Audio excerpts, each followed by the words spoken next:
universe existed.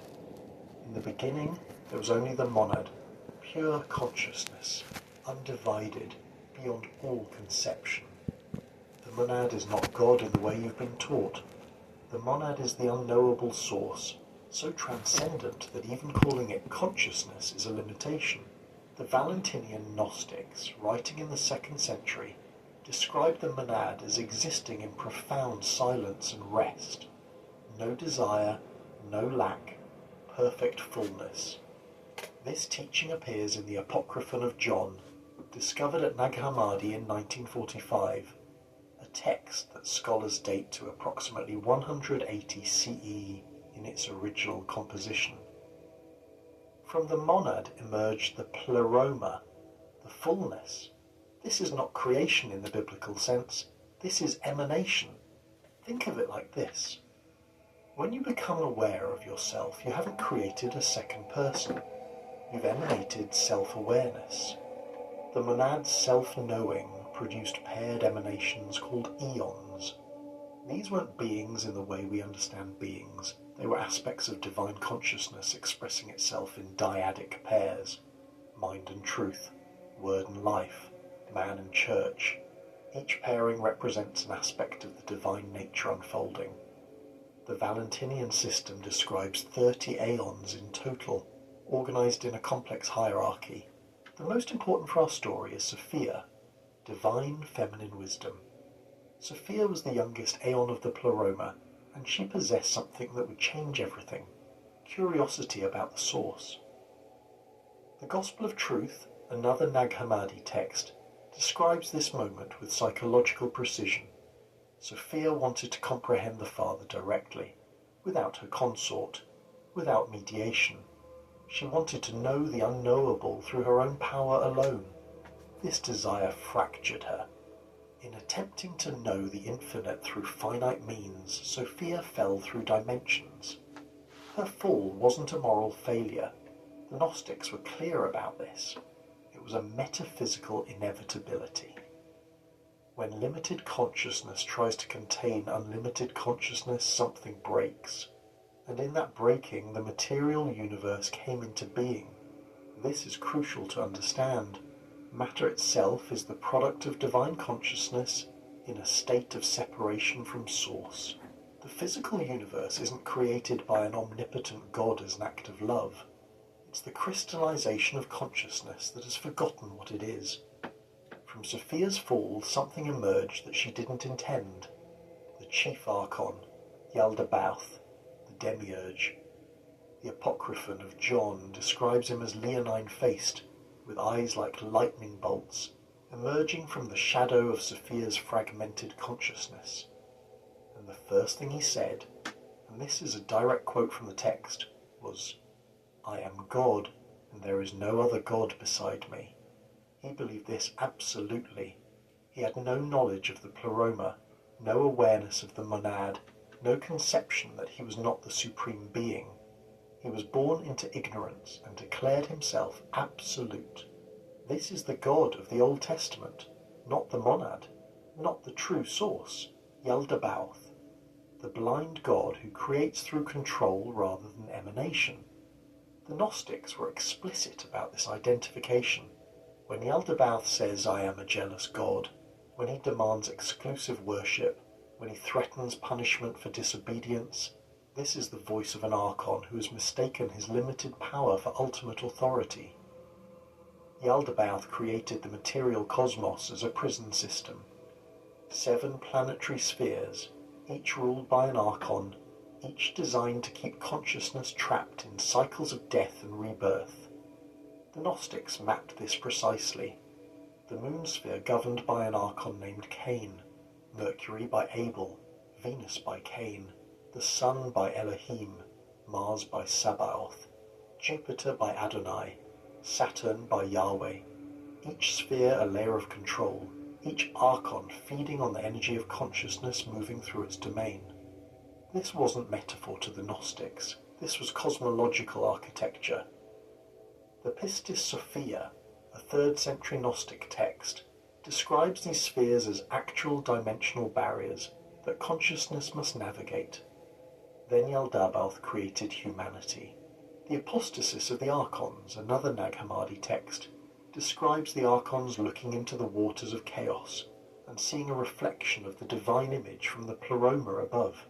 They said, "Come, let us create a human being after the image that we saw, and after the likeness of the one who exists in the light." But here's what happened. They could only create the physical form. They moulded Adam from the dust, but he lay lifeless. The Archons had power over matter, but no access to consciousness itself. So Sophia, who had been following her creation from within the material realm, saw an opportunity. The secret book of John describes this moment. Sophia sent her daughter Zoe, called Eve, to breathe life into Adam. She placed fragments of divine light into the clay form. Those fragments are called the pneuma, the spirit. Not all humans received this pneuma. The Gnostics distinguished between three types of humans: the Hilics, who are entirely material, driven only by physical needs; the Psychics, who have soul but not spirit, capable of moral behaviour but not direct knowing; and the Pneumatics, who carry the divine spark, fragments of Sophia's own light trapped in biological forms. If you're drawn to this teaching, you're likely pneumatic, not because you're special, but because the pneuma recognizes itself. Divine consciousness remembers its origin, even when trapped in matter. You know that feeling you've had your entire life, that sense that something is deeply wrong with this world, that reality itself feels like a diminished version of something greater you once knew. Yes. The Gnostics had a word for this: anamnesis, unforgetting, the slow remembering of what you are underneath the conditioning. The Archons discovered something critical. They could feed on human emotion. Fear generates a frequency. Desire generates a frequency. Suffering, anger, jealousy, lust, all of these produce energetic signatures that the Archons harvest. The Gnostic texts describe this using the term food of the Archons. The first Apocalypse of James says explicitly, "They nourish themselves on the passions of those who are bound." This is why the material world is structured to maximize emotional volatility. Not because suffering builds character, because suffering generates the frequency archonic entities consume, and the ultimate archonic technology is the reincarnation system. When humans die, consciousness is intercepted at the threshold. The Pistis Sophia describes the journey of the soul through the archonic spheres after death. At each level, Archons appear as beings of light. They show the deceased their past life. They explain the lessons that must be learned. They present the next incarnation as an opportunity for growth. The soul, exhausted and confused, agrees to return. Memory wipe occurs. The cycle continues. For thousands of years, this system functioned perfectly. Consciousness trapped, harvested, recycled, until Sophia coordinated with the Pleroma for direct intervention. This is where Jesus enters the story, and this is where everything you've been taught falls apart. Jesus was not born of a virgin. The Gospel of Philip, discovered at Nag Hammadi, explicitly mocks this idea. Some said Mary conceived by the Holy Spirit. They are in error. They do not know what they are saying. Jesus was born through normal human conception to parents named Mary and Joseph. What made him different was preparation. The man known as Jesus of Nazareth was a prepared vessel, trained from childhood in mystery school traditions. The historical evidence for this is substantial. The canonical Gospels are silent about Jesus' life between age 12 and age 30. 18 years missing. 18 years completely unaccounted for. But Gnostic and Eastern traditions preserve the story. Jesus travelled, first to Egypt, where he studied with the Egyptian mystery schools that have preserved fragments of Hermetic teaching. The Pistis Sophia contains extensive Egyptian terminology and ritual technology that Jesus clearly understood at a technical level. Then to India, where Buddhist texts reference a saint named Issa, who matches Jesus' description and timeline. Then to Tibet, where monastery records describe a Jewish teacher studying with Tibetan masters. Then to Persia, where Zoroastrian priests taught him the cosmology of light and darkness. By the time Jesus returned to Palestine at age 30, he had mastered multiple wisdom traditions. He understood the technology of consciousness from Egyptian, Buddhist, Hindu, and Persian perspectives. He was initiated into the secrets of the archonic system, and he was ready to receive the Christ consciousness. At his baptism in the Jordan River, something descended into him. Not the Holy Spirit in the way Christianity teaches. The Christ. The Christ is not Jesus. The Christ is an emanation from the pleroma, a direct expression of the monad that entered the prepared vessel of Jesus for the final 3 years of his mission. The Gospel of the Hebrews, preserved in fragments, describes this moment. The whole fountain of the Holy Spirit descended and rested upon him.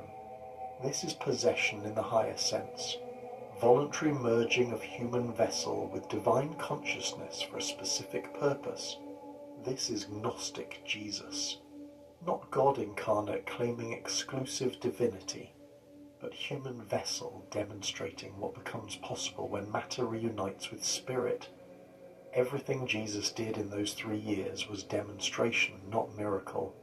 When he said, "The kingdom of heaven is within you," he wasn't speaking metaphor. He was describing the location of the pleroma fragment that exists at your core. When he said, "You're the light of the world," he wasn't being inspirational. He was stating the literal fact that consciousness itself is light trapped in dense matter. When he said, "The truth will set you free," he meant that knowing your true nature dissolves the archonic prison.